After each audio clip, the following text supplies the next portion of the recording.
بسم اللہ الرحمن الرحیم۔ ناظرین السلام علیکم ورحمۃ اللہ۔ ناظرین آج ہم امداد اللہ مہاجر مکی رحمۃ اللہ تعالیٰ علیہ آپ کے متعلق گفتگو کریں گے۔ ناظرین حاجی امداد اللہ مہاجر مکی مسلم عالم تھے۔ صوفی بزرگ عالم دین کی ولادت 22 صفر 1233 ہجری بمطابق 1818 عیسوی بروز پیر نانوتا ضلع سہارنپور اتر پردیش بھارت میں ہوئی۔ نسب کے لحاظ سے آپ فاروقی تھے۔ 7 برس کی عمر میں یتیم ہو گئے۔ ذاتی شوق سے فارسی اور عربی کی تعلیم حاصل کی۔ دہلی جا کر اس وقت کے فضلاء اجل سے تفسیر، حدیث اور فقہ کا درس لیا۔ بعد ازاں حضرت میاں جی نور محمد جھنجھانوی کی توجہ خاص سے سلوک کی منازل طے کیں اور خرقہ خلافت حاصل کیا۔ 1844 عیسوی میں حج بیت اللہ سے مشرف ہوئے۔ وطن واپس آ کر رشد و ہدایت کا سلسلہ شروع کیا۔ آپ کے متبعین میں عوام مولانا رشید احمد گنگوہی، مولانا قاسم نانوتوی، مولانا محمد یعقوب نانوتوی، مولانا اشرف علی تھانوی، مولانا فیض الحسن سہارنپوری، شیخ الہند مولانا محمود الحسن اور مولانا حسین احمد مدنی جیسے بلند پایا علماء دین بھی شامل تھے۔ 1859 عیسوی میں آپ ہندوستان سے ہجرت کر کے مکہ معظمہ چلے گئے اور بقیہ زندگی وہیں بسر کی، اس لیے مہاجر مکی کے لقب سے مشہور ہیں۔ وفات کے بعد جنت العالی میں دفن ہوئے۔ علم دین اور تصوف پر تقریباً 10 کتب، جہاد اکبر، گلزار معرفت، مرکومات امدادیہ، مکتوبات امدادیہ، درنامہ غضبناک، ضیاء القلوب تصانیف کی۔ حضرت حاجی صاحب نسباً فاروقی تھے۔ آپ کا سلسلہ نسب 25 واسطوں سے سلسلہ تصوف کے مشہور بزرگ حضرت ابراہیم بن ادہم رحمۃ اللہ تعالیٰ علیہ سے ملتا ہے۔ آپ کے والد ماجد کا اسم گرامی محمد امین تھا۔ حضرت حاجی صاحب 1233 ہجری میں تھانہ بون میں پیدا ہوئے۔ ابتدائی تعلیم و تربیت کے بعد حجاز مقدس چلے گئے۔ حجاز سے واپس تشریف لائے تو ارشاد و تلقین سے ہندوستان کو منور کر دیا۔ اللہ تعالیٰ نے انہیں دل و دماغ کی بہت سی خوبیوں سے نوازا تھا۔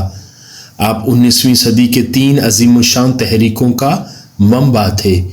مسلمانوں کی دینی تعلیم کو فروغ دینے کے لیے جو تحریک 19ویں صدی میں شروع ہوئی اور جس نے بالآخر دیوبند کی شکل اختیار کی، انہی کے خلفاء مریدین کی پرخلوص جد و جہد کا نتیجہ تھی۔ باطنی اصلاح و تربیت کے لیے 19ویں صدی کے آخر اور 20ویں صدی کے شروع میں حضرت حاجی امداد اللہ صاحب کے خلیفہ حضرت مولانا اشرف علی تھانوی اور حضرت مولانا رشید احمد گنگوہی رحمۃ اللہ تعالیٰ علیہ کے مرید حضرت مولانا محمد الیاس رحمۃ اللہ تعالیٰ علیہ کی کوششیں خاص طور پر قابل ذکر ہیں۔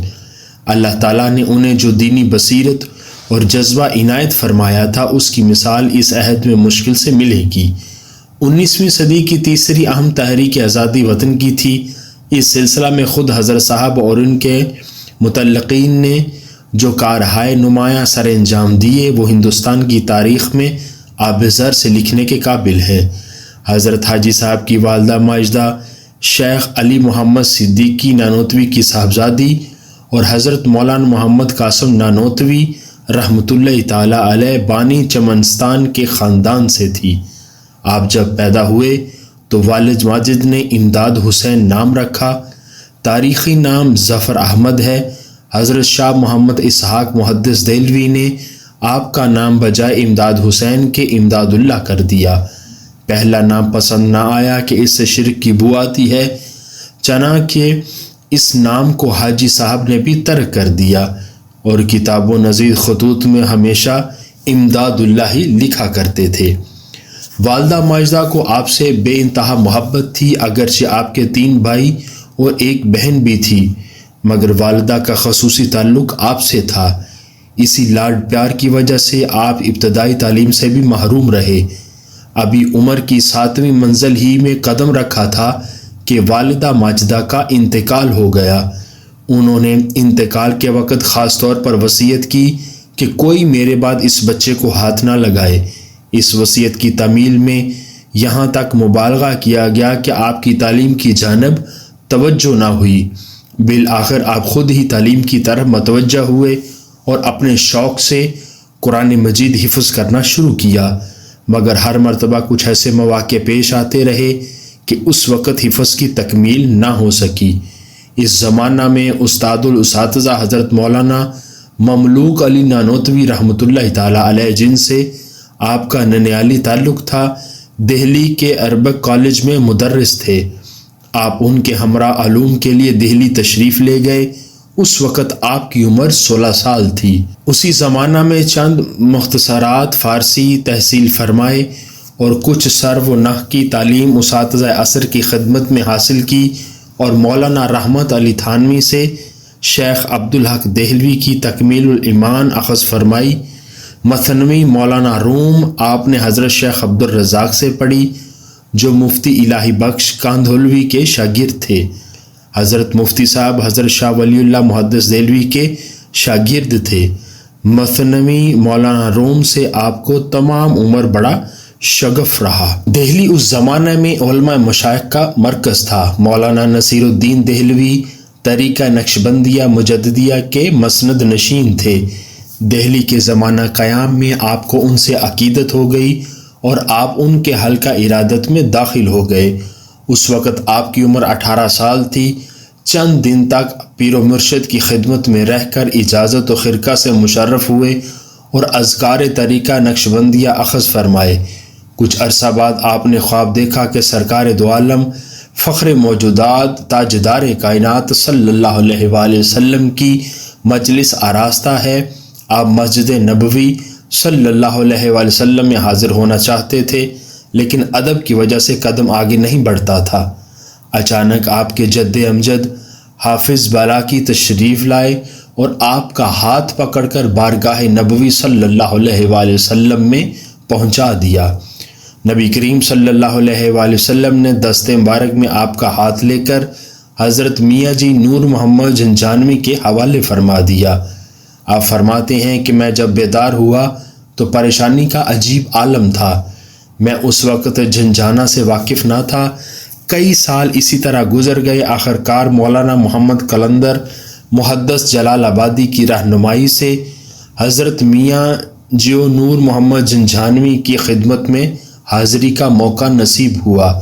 دیکھتے ہی پہچان لیا کہ یہ وہی صورت ہے جو خواب میں دکھائی گئی تھی۔ حضرت میاں نے مجھے دیکھ کر فرمایا، کیا تمہیں اپنے خواب پر کامل یقین ہے؟ یہ پہلی کرامت تھی جو مشاہدہ میں آئی۔ آپ کی ایک کرامت کئی تذکروں میں موجود ہے کہ تحریک آزادی 1857 عیسوی کے مجاہدوں کی گرفتاریاں ہو رہی تھیں۔ حضرت کے بھی وارنٹ جاری ہو چکے تھے۔ کسی نے ضلع امبالہ کے کلکٹر کو اطلاع دی کہ حاجی صاحب راؤ عبداللہ رئیس پنجلاسا ضلع امبالہ کے استبل میں مقیم ہیں۔ کلکٹر بذات خود استبل پر آ موجود ہوا اور رئیس صاحب سے کہنے لگا کہ ہمیں معلوم ہوا ہے کہ آپ کے پاس عمدہ گھوڑے ہیں، ہم دیکھنا چاہتے ہیں۔ چنانچہ استبل کھول دیا گیا۔ متقدین سخت گھبرا ہوئے۔ انگریز کلکٹر جب اندر داخل ہوا، مسلح بچھا ہوا تھا اور وضو کا لوٹا بھی موجود تھا۔ اس کے پانی سے زمین تر تھی، مگر حاجی صاحب غائب تھے۔ جب وہ چلا گیا تو حاجی صاحب کو مصلے پر نماز پڑھتے پایا گیا۔ علم دین اور تصوف پر تقریباً 10 کتب جہاد اکبر، گلزار معرفت، مرکومات امدادیہ، مکتوبات امدادیہ، دردنامہ، غمناک، ضیاء القلوب تصنیف کی۔